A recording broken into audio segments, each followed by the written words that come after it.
Hello and welcome to Scotland United, the story of the last month at the Scottish FA.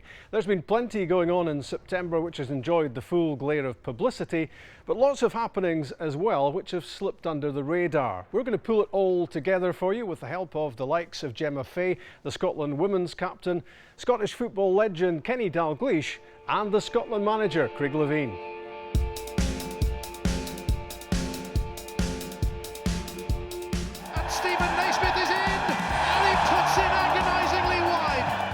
Agonising it was for Scotland against Serbia, then Macedonia, as the Hampden World Cup double-header served up only a 2-point total. A good performance has to have a goal or two goals at the end of it to get you a victory, because it changes completely from black to white. You know, a goal against Serbia becomes a fantastic performance and everybody's ecstatic. I have to try and remove myself from that and say, well, actually, what was the performance like? Well, for me, it was a decent performance. We just didn't score.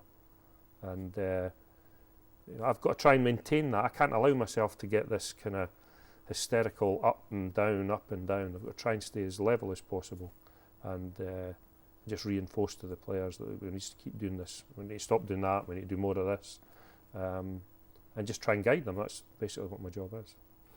When you drew up the list of fixtures as best as possible, the way you wanted them, you weren't thinking of 2 points out of 6 from 2 home games, were you? No, I was hoping to get 6, but I'm hoping to get 6 for the next as well. Kenny Miller, who scored against Macedonia, will happily hand back the captain's armband to Darren Fletcher if he's fit to play in Wales, and Scott Brown should be back too. Is that the engine in your team back? In a sense? Yeah, it will be. I mean, we've got, I've spoken at length about how strong we are in midfield, but if you take 2 players of those, with 80 caps out of the team.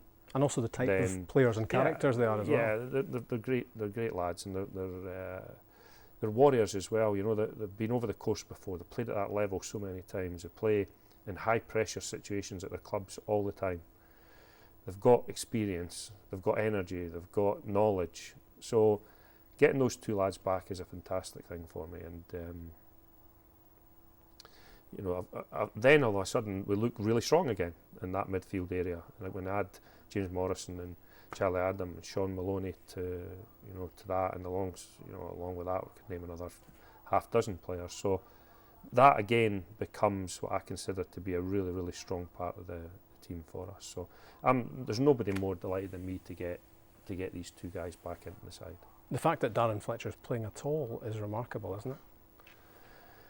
I have just huge admiration for the boy. To know what, without going into the medical side of things, to know exactly what he's gone through and to see his resilience and his bravery, and also to see this absolute determination to play for Scotland. Absolute determination. I don't want to go into the details, but I mean, he played some games for us last year when he shouldn't have played. I mean, medically he shouldn't. He's I say medically. Maybe that's not the right word, but I mean, any normal person would have said, "Look, that's enough." The illness was quite. Because he was putting his health at risk, wasn't he? Well, that's it. The illness was quite far advanced, and he still wanted to play. I mean, it's remarkable that he. In particular, towards the end when we went across to Liechtenstein and across to Spain, it was really, really difficult. But I mean, that's just the measure of the guy, isn't it? Playing for Scotland is a huge thing for him. He's got over 50 caps already, and he's been on the phone over the summer, but him and I back and forward and itching to play, itching to get back involved.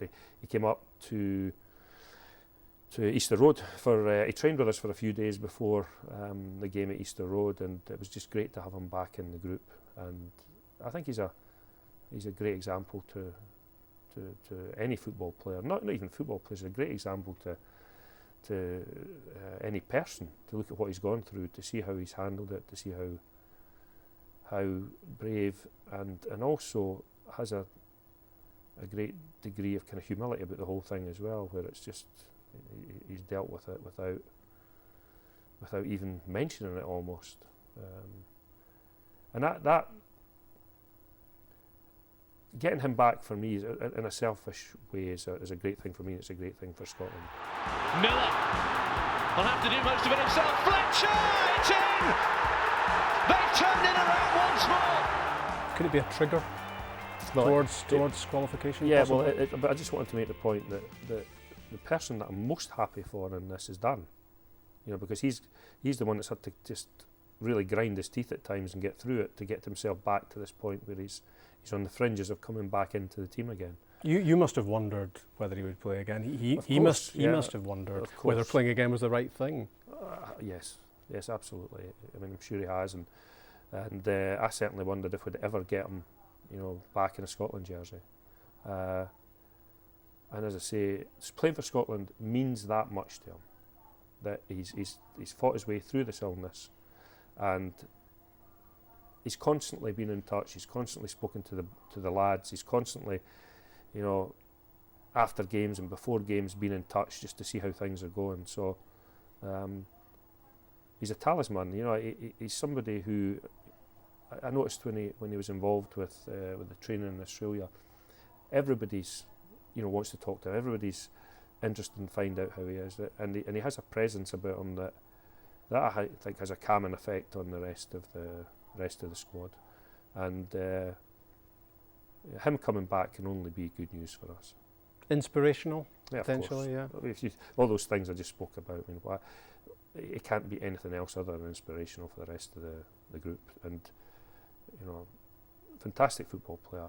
Absolutely fantastic football player, but a really, really good human being as well, and that is something that, you know, I want to have within the group as well. A good people who are honest, hard-working. They want to do their best for their country. They turn up every single opportunity they get to play, and they've got a harmony and a bond that makes us a stronger team. And Darren being part of this group makes us a stronger team. Darren was also a key part of the launch of the Scottish FA's Regional Performance Schools project. £15 million well spent on activating the new generation of Scottish footballer. It's such an exciting project. I mean, if you see the kids today, the big eyes and the big ears, you know, they're taking in so many informations. In the same room with Darren Fletcher, Ifeoma Madike with the two national team managers, Craig Levein and Anna Singhal. It must be their best football day of their lives. Talking of Anna Singhal, this was the goal in Wales which sealed a place for the Scotland women's team in the playoffs for the European Championship finals. Gemma, does the mention of playoffs bring back unhappy memories? I think it brings back the memories of excitement of when we got there last time. The kind of anticipation around it. It was a bit cruel the way we went out last time. We drew 4-4 with Russia and we lost out in away goals, and it was we won 2-1 over there in quite unusual circumstances. It was quite a hostile atmosphere, but we went over there, and to beat them in that atmosphere was an achievement in itself. But unfortunately, it just didn't happen for us. But I think we're better prepared. We've had a better qualifying campaign this time round than we did last.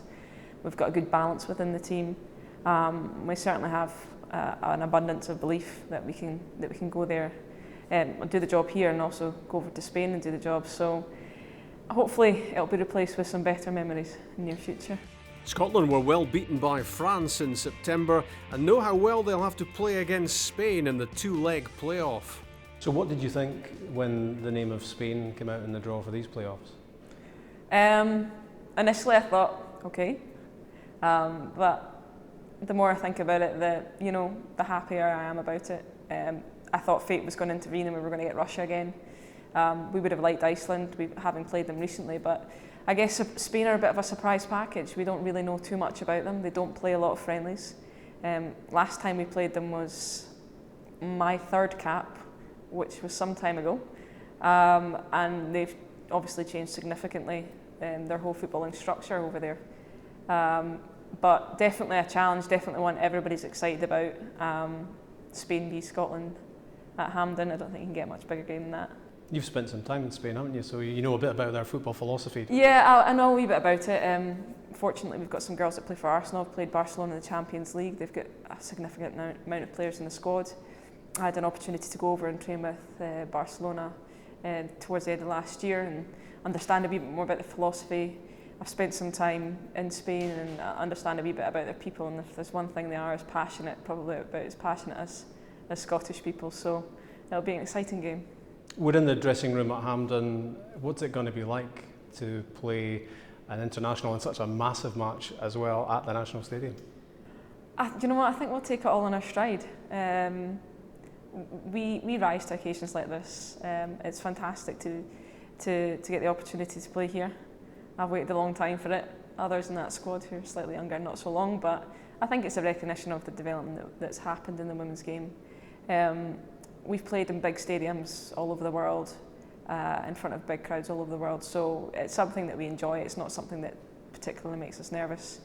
What's it going to be like? It's probably going to be pretty noisy in here in the day of the game, but we've all got our little pre-match routines, and we know the kind of optimum level of excitement, if you want, that we can get to and that we need to perform at, so we'll be well prepared. You obviously want a big crowd, you want a great atmosphere. That could be a real help. I heard it was a sellout. Nah, I don't. Already? If you've got anything else to do on the 20th, get along, because if there's one thing you're going to see and one thing that Scottish fans appreciate is a passionate Scottish side, that technical ability, and that score goals, and that's what we do, and we've proven that we've done that over the last few years, and we've beaten some top teams in the way, not least England and Holland and in the Cyprus Cup, and drawn with France about a couple of years ago. So it's such an exciting team with such exciting young players, as well as some of us experienced old ones that try and bring a bit of calm to things. I just think it'd be a fantastic opportunity for those that maybe haven't experienced the female game, didn't get a chance to come and see it at the Olympics, or haven't had a chance to come and see us, then bring yourself along.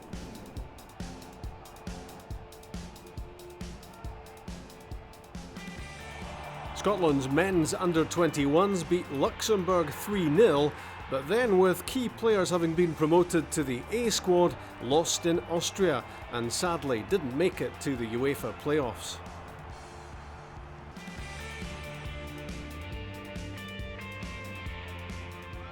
The men's under-16 team lost 2-1 against Poland, but it was vital preparation for them ahead of the competitive action to come in the Sky Sports Victory Shield, starting with a game against Wales at Pittodrie. Towards the end of September, Hampden hosted the Scottish FA Grassroots Awards, recognising and rewarding those who give so generously of their time and energy to continue football development. It's all about growing the game. Kenny, we're honouring people tonight who give so much to football at grassroots level. How important is that? Well, I think the importance of the people that give up their time so willingly should never be underestimated, or certainly never taken for granted. I think it's something to do because they love it, and something that they do without getting any recognition whatsoever. They don't do it for the recognition, they do it because they love football. They never went into what they do and for any reason other than they loved it. They never went in for any recognition, for any awards or any way, shape or form. But it's nice. It's nice to say thanks to people, it's nice to show your appreciation for them.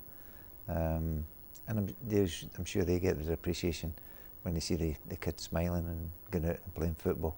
And it's fantastic what they do, it's fantastic what they give up. And McDonald's are really, they're really very humble in what they do. It's fantastic what they do. For 10 years I've done it now, they've given a lot of money, and it's a great job that they do with the SFA.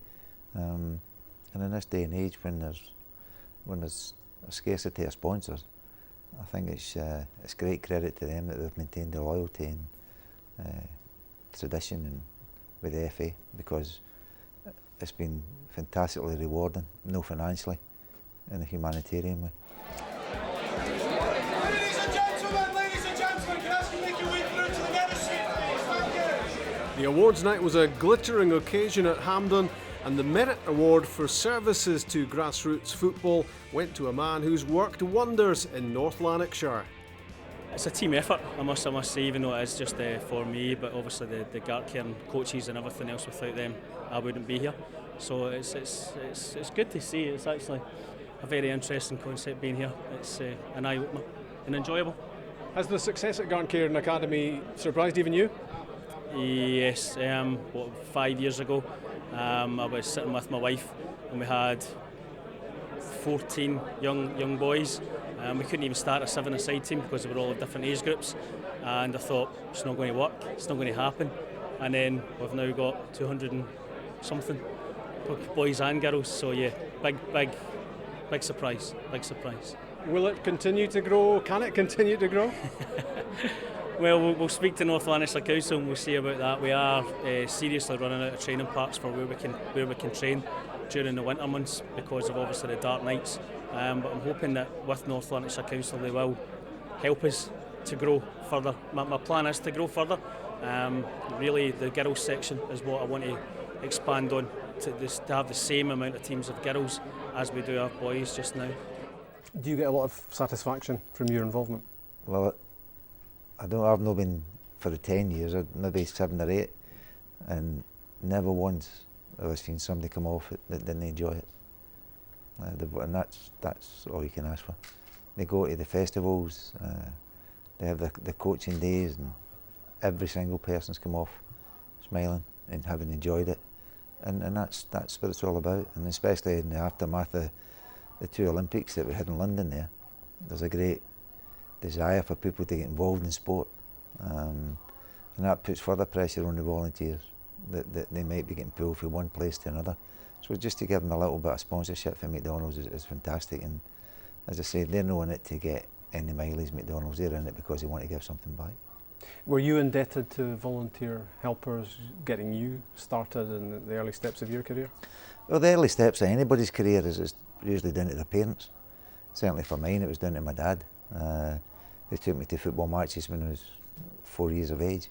It just built up from there. The teams, the school teachers used to take the teams. You played in the school teams. You played in your amateur team in the afternoon. Probably played Saturday morning for the school. Saturday afternoon you played for your amateur team. And there was nobody getting paid. They did it because they loved it. You took the strips home. Your mother took turns in washing it. It was the only way I was getting a game if my mum washed the kit. So she gladly washed the kit to get me a game. Everything was done because the enjoyment and the love of people, seeing people enjoy taking part in sport, but more importantly football. So it's very humbling when you see it, and I don't think there's anybody that's ever played professionally in football that would not be grateful to the part that the volunteers have played.